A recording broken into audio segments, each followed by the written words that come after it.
She was right there. Like my action director, action! So, Edward, welcome to this rocking, and I can see it before it's taken place, a rocking edition of Off the Cuff, OTC. And I know it's rocking because our guest is the biggest rock star of Hindi cinema, Ranveer Singh. Thank you for having me, sir. Welcome to Off the Cuff. अच्छा मैंने आपको action बोला था camera में. You know what happens in Hindi movies? When you're shooting, typically the action is set in the same mood as the scene. So if it's an action scene that you're shooting, the action director will call it and he'll be like, action! Or if it's one flair wala dance or something, the choreographer will be like, action! Dance. And if it's like a soft emotional scene and you're Vikramaditya Motwani who directed Lutera, he won't even, you can barely hear him. He'll just be like, action. तो अभी dance तो आपको करना पड़ेगा बरखा के साथ में. वो तो मेरे को करना आता नहीं है. So ladies, the deal is I will take a selfie with each and every one of you if you convince the very desirable Barkha Dutt to dance with me today. Done deal. By I'm not leaving. By You want to majority kill me? consent. I'll happily lose my life over this. Also, you know, it's an unusual experience for me, I think, except for the odd occasion when I have gone to speak at FICCI Ladies Organization. I have not seen so few men in my audience. Although Film sets look like that, especially when you're doing romantic comedies. You know, like Adi sir, when he was putting the team together. It's very important that you put a team together that you feel will give the right energy to the film. So in a film like a romance, you know, ladies are obviously more sensitive beings. So Adi sir also had 80+% of women on our team. And I was very happy about that. Eye candy to hona chahiye na life mein. he has experience of being treated as eye candy from the other side as well. I have no issue being objectified, guys. No, not by women. Also by men. I don't mind. So you have experience of being propositioned on a casting couch. Yes, absolutely. So tell them about it. I think they'll find it very juicy. I love when I'm positioned as a sex symbol. It's like the best thing ever. I don't want to be known as the best actor or the guy whose films make the most money. Just call me the sexiest, the hottest, the most desirable. Yes, you are. That's all I want. So That's what gives me real fulfillment. Spectrum of age. Mona. Never forget a pretty face. but tell them of when you were propositioned and how did you deal with that? Okay, so this is because, like, you know, all the women also should learn then how to deal with casting couch in such situations. I find it, you know, you'd think that an experience like this would be very dark or something, you know, for a person, you'd scar you for life or anything. I find it very amusing, and when I look back at it, I almost remember sitting there at some point in this interaction and observing this person as a character, you know, just I'll learn everything about him and just put him in my bank in case I want to, you know, in my life I have to play a creepy casting director, I will model myself on this man. So this is, Lucky Local. Yeah. Loki Local. From Love, Sex or From Love, Sex or Dhokha, LSD. The creepy rock star. One of my favorite films, sir. Broke the mold, really. Brand new language for Hindi cinema in the same year as Band Baja Bharat came out. Absolutely. So this is before Band Baja Bharat. And I was about 21 years old, just got back from America, properly struggling for about a couple of years. And I'm about 23. And the struggle was real, you know. It was very hard. There were many, you know, the recession had hit. Not many films were being made, and not many films at all being made with new faces. Nobody had the fortitude to at that point back people on the basis of merit or talent. You know, all producers were very close-handed at the time. So less work was happening, and that was very taxing for a newcomer. So when all these fellow struggling actors that I'd interact with, you know, friends of mine, friends that I had met in acting schools and whatnot, we used to always compare notes, you know, because we were all hungry for leads. Okay, where's the next audition? You know, sometimes you'd be sitting on your butt for like 2 weeks, 3 weeks with no leads, you know, and where's the work happening? We need to know where to go to audition in order to put ourselves out there to kind of get the work. So there was this friend of mine, fellow struggling actor of mine, who said there's this guy, and he lives in Lokhandwala and all, he's getting people some good work, why don't you go meet him? So I called him and he said, come to so-and-so place. So this is in the evening, somewhere in Andheri, which is now become like the hotbed, the hub of, you know, the entertainment industry in Bombay. And I go and there's something very, very creepy about this place. Okay, I'm entering this dingy lane and there's the guy, he's waiting for me at the balcony and he waves to me. And I go up and I sit across him and I have no idea what's going to hit me, right? I handed him my portfolio, which is essentially an actor's calling card, your pictures in various looks to see how versatile you can look and whatnot.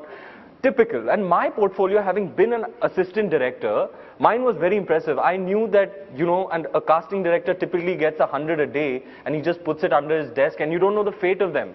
You know, you work so hard on making your portfolio attractive and then it just amounts to nothing. So I always made it a point that my portfolio, when I make it, having been on the other side, will be very impressive. That once you hold it, you can't put it down. You have to look at it. It's so impactful. This guy went like, oh, okay. So already I was like, that's never happened to me, that somebody takes my portfolio and doesn't look at it. Clearly he was not interested in the portfolio. And he started. He started with, are you a hard worker or a smart worker? That's a pickup line, yes. Is it? That's what it was. He tried to make it function that way for sure. So he said, are you a hard worker or a smart worker? And I was very honest. How can I say I'm a smart worker? So I said, I'm a hard worker. And he said, darling, why do you have to work hard? Just be smart, be sexy. जो smart है, जो sexy है, वो आगे निकल जाता है. And this conversation went on and he told me that this is a done thing. And it was very, very surreal because he had, you know, there was an artwork on his wall with all these abstract naked figures and like film magazines, and it was kind of murky. Saxophone playing in the background. I don't know what this Soft guy was tones. getting at. It came to a point where he was negotiating with me. After I realized what was happening and I wasn't having any of it, I was a very macho guy back in the day. So I was like, what do I do? I'm really offended right now. Should I just punch this guy in the face? Then I realized, okay, I'm just going to sit across him and study his character. I'm out of this situation right now. I'm going to view it objectively like a third party and see where this goes. At some point, he started negotiating with me. He's like, okay, we won't do anything. Just show me. I only want to touch. I just want to touch. And he was like, कल को मैं तुम्हें ये office में भेजूंगा, उसके office में भेजूंगा, and then you will say, take, touch. मैं तुम्हें पार्टियों में लेके जाऊं. He was fully trying to lure me and fully coming on to me. And as creeped out as I was, at some point I just saw I was just amused by this. And when he realized this is not going anywhere, he started behaving like a jilted lover. He walked out in a huff to the balcony. And he was just standing there with his hands on the railing like this. And I was like, is this meeting done? And he was just giving me all these sad Hindi film vibes. Not even talking to me, not looking in my direction or anything. It's just walking past me and all. It was a proper casting couch experience. And later when I compared notes with fellow actors, apparently this guy had also propositioned them in the middle of a cafe coffee day. He was like, let's go to the bathroom right now. Oh, I see. So it gets as creepy as that. And this is a guy who actually found some good work, and you probably know his face and name. So it's happened to the best of us, and it's a very, very real issue. Of course, it happens to guys, but I think it's a little more difficult. In my personal opinion, I think it's a little more difficult when women have to face it.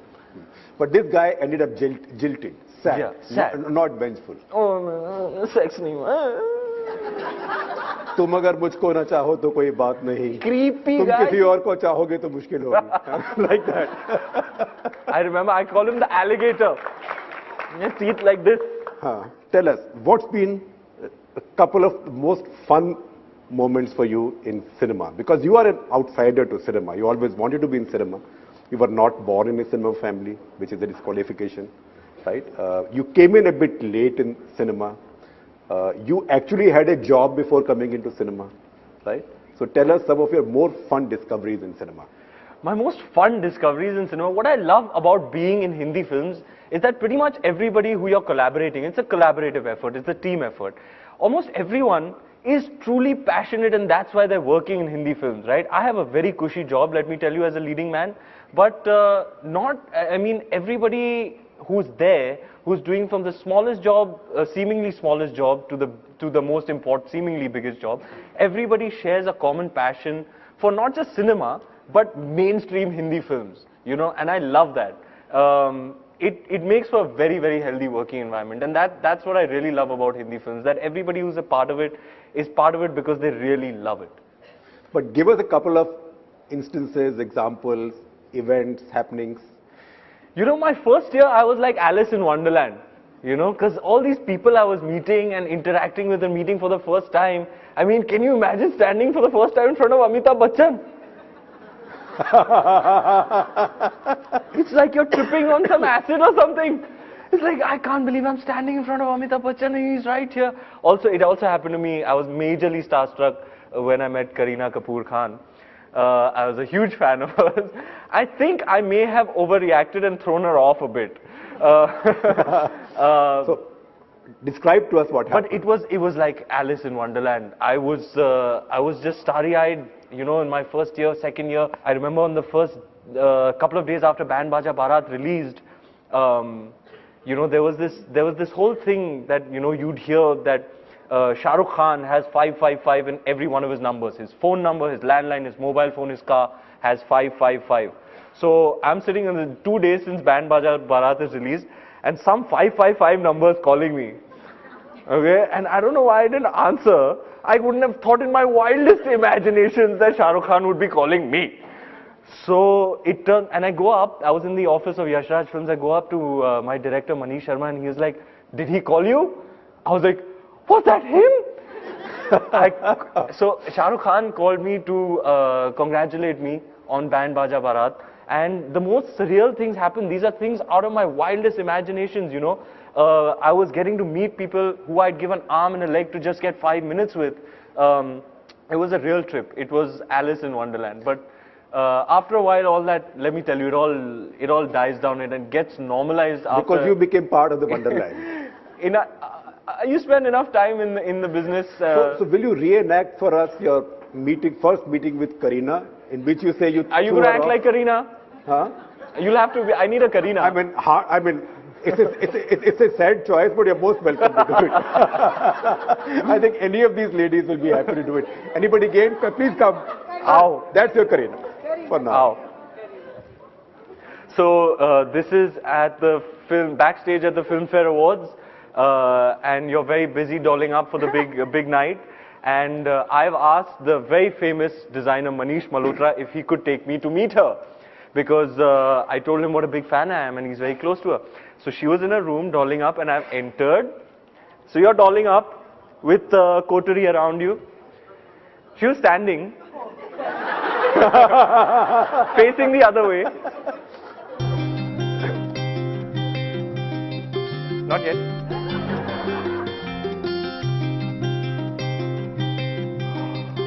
Now, slow motion, slow motion.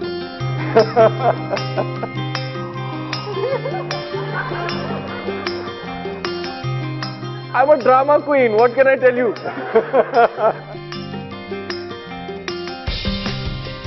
Thank you, ma'am. You are done.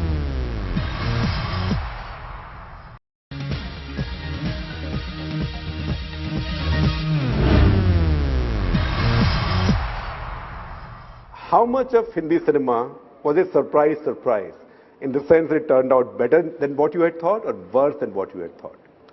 One thing I certainly discovered that behind the finished product and all the glamour is a lot of hard work. It's actually all hard work. Everybody's busting their asses trying to make something good, you know. And very often, it amounts to nothing, because look at the rate of films that actually are successful. It's such a small margin. It's like 1% of all the films that our prolific film industry makes. They are actually successful. So more often than not, so much of your effort seemingly goes to waste. But the greatest gift is just to be able to be there and doing it, you know, to get to do what you love to do is one of the greatest gifts of all. Have you been screamed at by a director? Oh yeah, Like who? Shahid Ali screamed at me the most. And that's my biggest flop. Did you listen to him? See, I'm a very, very sensitive person, very sensitive actor. So when I get yelled at, I kind of go into a shell, you know, and my spirit breaks very easily. And I'm not resilient because as actors, you're bearing your soul, right? And at that time, you're at your most vulnerable. So when somebody makes a harsh comment or anything, it really, really affects you. So when I get yelled at, and Shah's not the only one who's yelled at me, but when I get yelled at, I find it very difficult to come out. There have been instances where I've had to excuse myself from set and take a walk, leave the studio, go outdoors, bawl my eyes out and come back. It's happened to me, yeah. It's very difficult. Will you recount one of those? What is it that caused that anger? And Okay, so I'm doing a very, very intensely emotional scene along with a very famous leading lady. And the scene is very, very demanding on the both of us.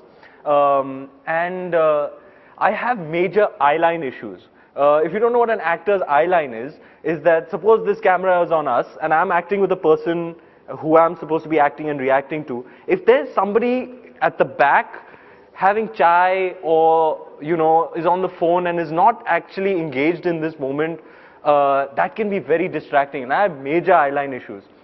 So we've been shooting this scene for 3 days and not being able to crack it. And I'm giving it my all. And there's somebody and it's a very intensely emotional scene. It's a very delicate scene also.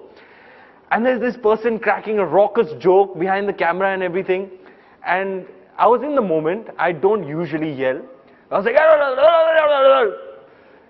and the director got really mad because he's the only one who can scream and yell and shout at people on that set. So he yelled back at me. He's like, why don't you do something about your own eyeline issues and do something about your own circle of concentration and you focus on what you need to. And then I got into it. I was like, I'm trying my best over here and he's making a joke over there. So we got into this little bit of a, you know, yelling match on the set. And me being me, I was like, okay, I can't do this. I left, took 5 minutes, cried, put my head in the leading lady's shoulders. She's like, koi nahi munna, koi nahi. कौन थी? छोड़ो यार. So has a leading lady screamed at you? Priyanka Chopra yells at me a lot. She thinks I'm extremely badly behaved. Which I will admit, I was very raw at the time that we first collaborated. Our first film together was Gunde. And there were a lot of crutches that I had, you know. Off camera, I would have to protect my concentration and be in the moment. I was very raw back then. Now I can switch on and switch off much better. But at that time, off camera, I used to be quite a handful to deal with. And she was not having any of it. She being very experienced. And she knows the difference between what you have to be like and do when the camera rolls, and you have to be, she's quite normal off camera. I wasn't at the time. So she'd yell at me a lot. But then we went on to do, you know, really good work together. And she's one of my favorite co-actors. Nipun has the microphone. So what do you look for in a script before saying yes to a movie? I try and be true to my first instinctive and emotional reaction to it. In the first consumption of it, whether it's a narration or a reading, it has to do something to me emotionally. It has to either make me cry or make me laugh. What it's intending to do to a reader or a watcher, it has to do to me in the first consumption. Then you have to stay true to that. I love those scripts where you laugh your heart out, where you cry your eyes out. And it's happened to me. It's been like 2 in the morning alone in my bedroom. I'm reading a script and I'm bawling, I'm in tears. Such is the power of that material. So in the first consumption, what does that material do to you? Does it move you? Do you feel something? If your feelings are just flat, then it's probably not something you want to go after. But there have been times like, I remember crying my eyes out when I read Lutera, or Bajirao Mastani for that matter, or Befikre. My latest movie with Mr. Aditya Chopra, when he was giving me the narration, I was holding I was in splits. I was across him sitting on a couch and I didn't know what to do. I was picking up pillows and throwing at him. I was like, how can you do that? I was laughing my guts out. So it has to do something to you. It has to affect you. in some way. So that's typically what I look for in a script. Ruhi? Hi Ranveer, I'm Ruhi, Associate Editor with The Print. Of course. Of course you are. Ranveer, as a celebrity who perhaps influences a generation of youngsters, do you think it's important for you to choose what you endorse and how you endorse it? Do you draw lines? I'm asking you this in the context of the Jack and Jones controversy that's just happened.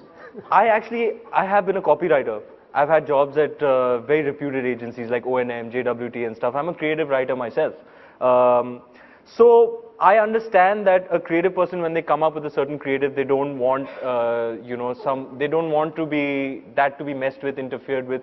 Most often, my creative input is invited. But when it's not, I have to be professional and give the creative people their space.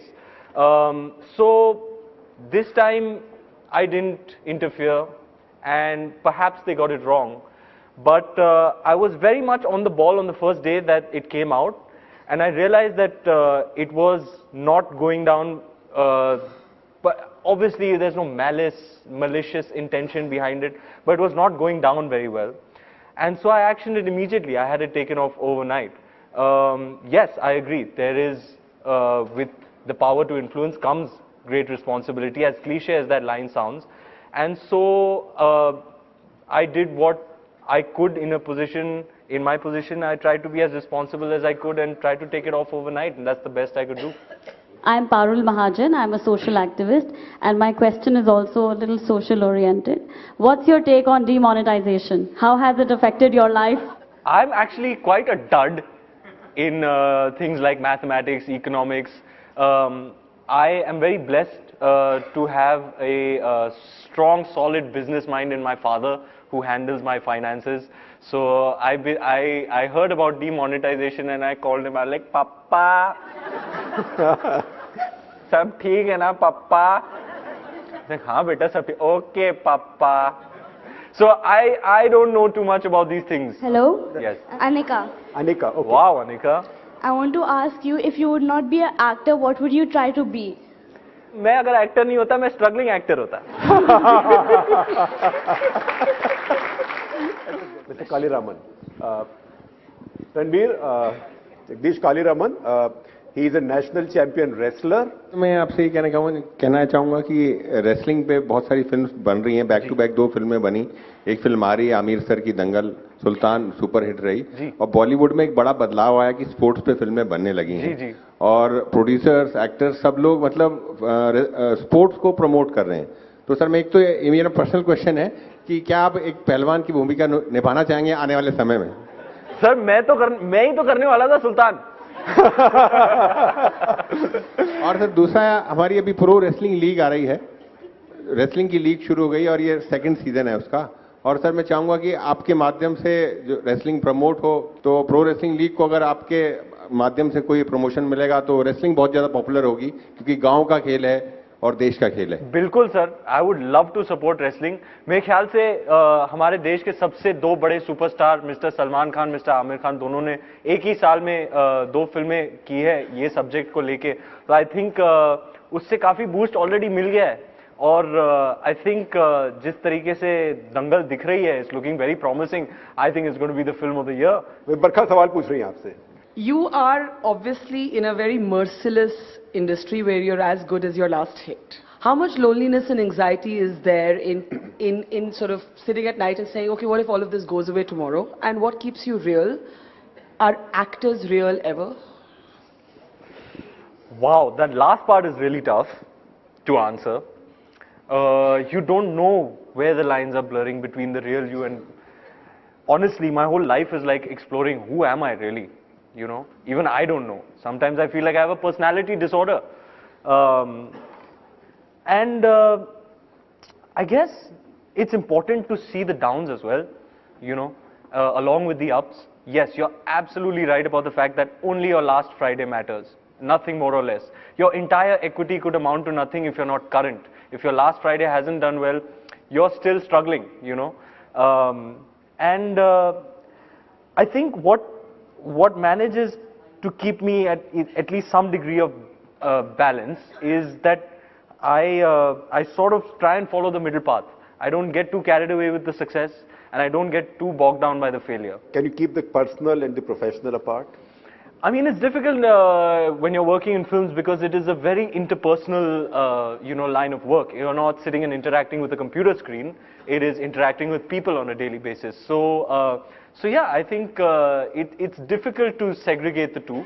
And I can't work without that personal connection. I'm a hugger. I'm a kisser.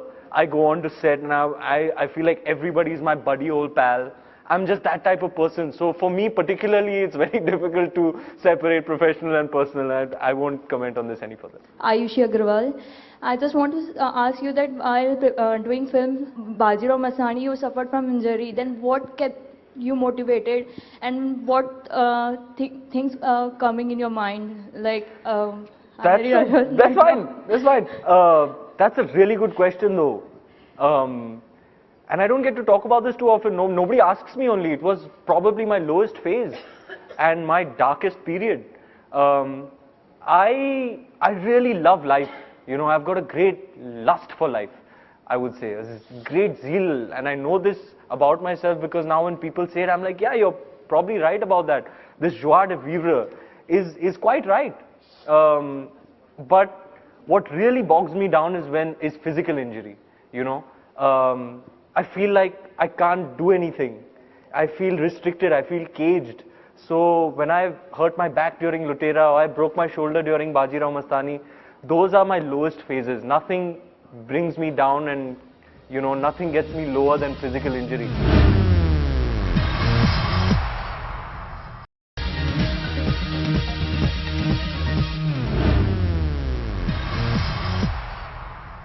My name is Aniket Sharma and I'm a class 12 student. My question to you is, if you ever had the chance to act in a Amitabh Bachchan remake of his classic, which movie would you choose? I was thinking about this last night. It's so funny you ask.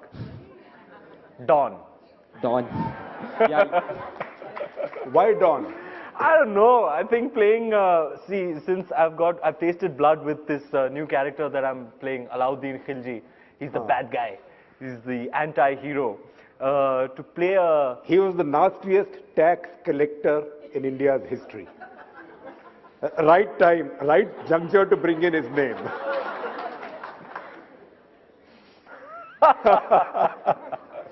I am the greatest villain of all. The nastiest tax collector. In India's history. I pay so much tax, man. Oh, God. Sometimes my dad tells me the figures and I'm appalled. I'm like, I'm paying that much tax? Jesus Christ, that's a lot of money. So yeah, I would like to do Dawn because I think I really want to do an out-and-out action film, one that's stylish, one that's sexy, slick actioner. So I was actually thinking about this last night. I was like, maybe I should tell Ritesh Sidhwani to make the next Dawn with me. Ranveer, hi. I'm YP Rajesh, Executive Editor with The Print. What's this about playing historical characters? Peshwa Bajirao, Alauddin Khilji. Nobody from your, generation seems to want to, play such characters. What's that? You gotta ask Sanjay Bhansali, man. I mean, what's his trip with historicals? But to be honest, I'm a history buff, and I love period films. I will watch even the crappiest ones. I'll watch over and over again. I love films like Troy, Gladiator, Spartacus. I really trip out on another, I think it's when you go into that, it's so trippy. You go into that film set, you feel like you're in another time and space altogether. It's a great creative fulfillment that I get out of doing period films, and I love watching them myself, and that's perhaps why I'm attracted to them and vice versa. Let me tell you, some of my most fulfilling work is in period films. Hi Ranveer, this is Rachna Jain. I am a telecommunication engineer. I just want to say, how come you have such a personality all in one kind of, you are a writer, you are a great actor, you have fantastic energy levels, and your co-actors must be jealous of you, I think. How come you, manage all that together?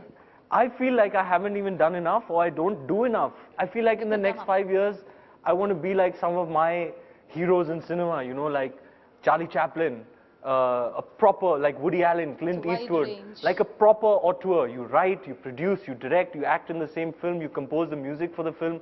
I want to do all of these things and explore my creativity in all these avenues. I just don't have the courage to do it yet. You have just sung a song also, and that's also fantastic. I'm the worst singer in the world. No, but you did it so well. Ranveer, I just want to shake a leg with you. Please. I can rap. I really am not a singer.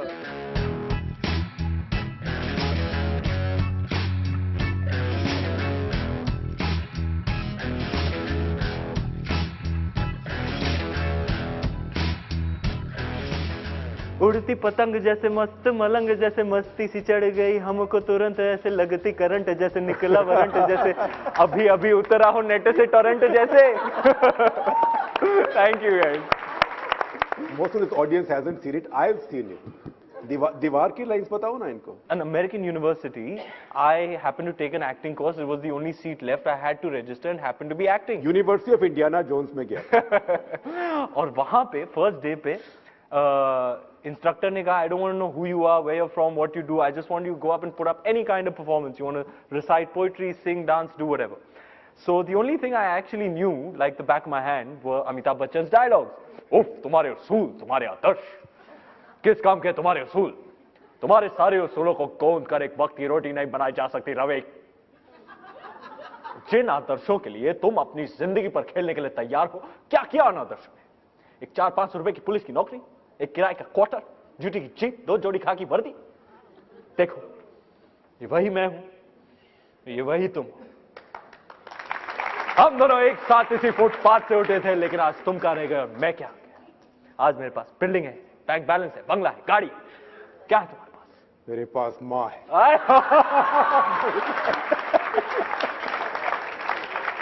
Not bad timing. बात है sir, क्या बात है sir. Sanya.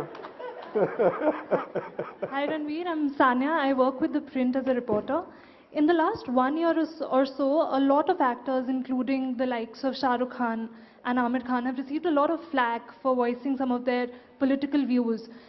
One, how do you view this? And secondly, does it preclude you, as someone much younger, from voicing some of your own social or political concerns? I am a really, really simple person. I think if I had to tell you, my political views are probably agnostic. I know very little about this whole gamut of politics, and I don't know. I subconsciously actually steer very, very clear away from it. I'm an artist. I like to just be that, and so I kind of keep things very uncomplicated. You know, I don't understand it. I can't wrap my head around it. I don't know the first or last thing about it. So I couldn't tell you anything about politics. I just have a very surface level general knowledge about it, but I'm not into it really. So did you feel sorry for the Pakistanis when they were being driven away, or did you think it was not necessary, or did you think it was the right thing? I really believe that, you know, artists should just be left alone to do their thing. But at the same time, I will tell you that even if there's one person who doesn't want that, you know, given the situation, even if there's one person who is not comfortable with the way things are going, I think we need to show solidarity as a nation. And I wouldn't oppose that.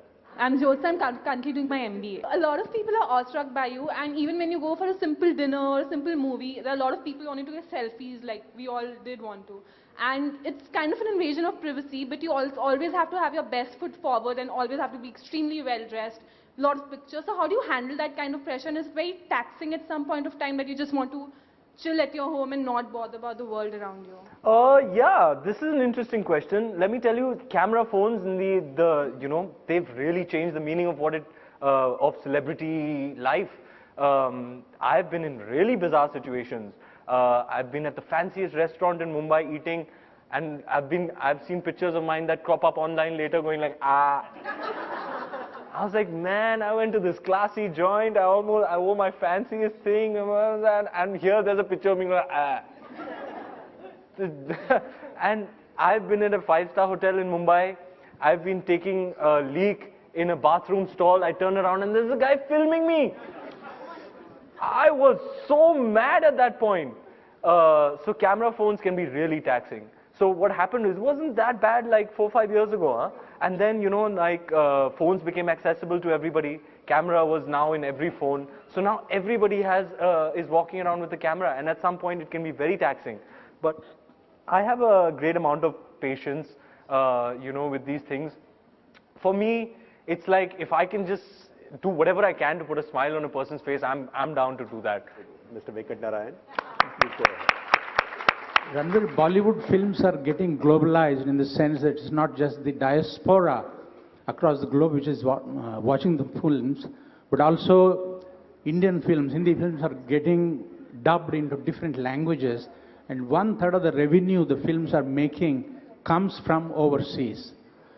And that enables Bollywood to spend a lot more money on paying the actors and improving the quality of films and all that. How do you look at this phenomenon? It's because of this that Sultan and several other films have made, you know, 300 crores, 400 crores, 500 crores. How do you look at this? And do you think we will get to where Bollywood is at some point of time? Thanks. Thank you, sir. That's a really intelligent question. Sir, I would have to say that I'm really happy that Hindi language films are being dubbed and subtitled versions are being consumed, and that means a lot more revenue for our industry. But personally, to be honest, and I am the last person to be pessimistic about anything, but I have very little faith in its growth of this trend. Because at the end of the day, if you look at it, there is a language barrier, right? There are only so many Hindi films that a person has the patience to consume because they are subtitled. The culture, the story, everything is different. If I'm, you know, from another nation, from another culture, my first choice would be to watch perhaps films that are indigenous to that land, or then watch what, you know, the stuff the people in Hollywood are making, because it's the English language, it's the most popular language in the world, etc. So while I'm very, very happy that a film like PK makes the kind of business it does in a market like China, God knows I have interest in some of these endeavors myself. You know, they are in the pipelines. We're trying to break into new markets. But yeah, that language barrier will always be there. But I hope it keeps going, because that means growth for our industry. What I'd personally like to do is make, you know, be a part, co-collaborator on some world-class films. You know, we can go and dominate Cannes and the Oscars and all. They'll be like, and year after year we should do it, you know. And they should just be like, man, India. You know, I would like to make the Hindi film industry really, really proud. Ranveer, I know that there are many questions, but we have to let you go. But before you go, why don't you enact for us one of your most fun and embarrassing moments in Delhi? Daro nahi, kar do. Achha, so the ladies in front were playing the guessing game. What's he going to wear? Is he going to wear pants? Is he going to wear jeans? Is he going to wear a dhoti? And I have a funny story to do with dhotis. This is when I was a struggling actor. Right before I auditioned for Band Baja Barat, I was in Delhi and we were doing a play. I was playing Gautam Buddha. It was for the Army Wives Association, and our female president was sitting in the first row, and the stage was at a much greater height. And at one point in the performance, I had to get down on one knee in my dhoti and scream to the heavens, Rahula!